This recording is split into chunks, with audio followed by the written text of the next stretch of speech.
कि अरे दिल के इमोशन कहिले बाबा सावर राहे गोर दिहा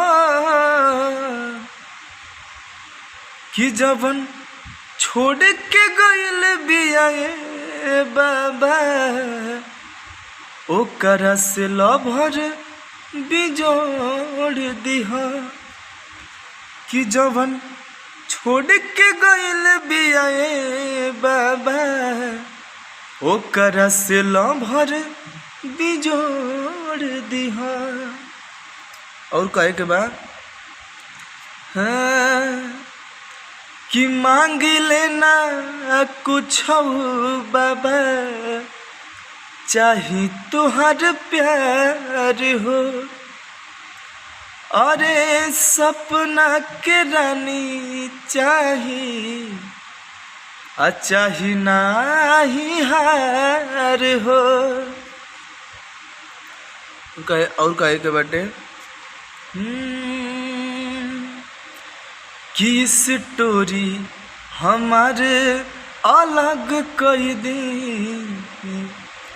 मिजाज बाबा गदगद कई दी कि धन से मन अरे धन से मन कि धन से मन ओकर बढ़ल बाटे बाबा घमंड ओकर तोड़ दिहा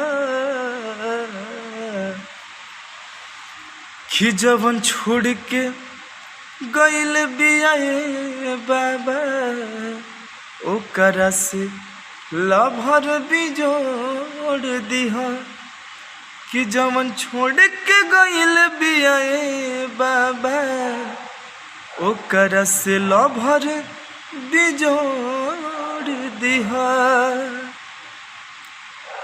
तो भैया हो चैनल के सब्सक्राइब करला।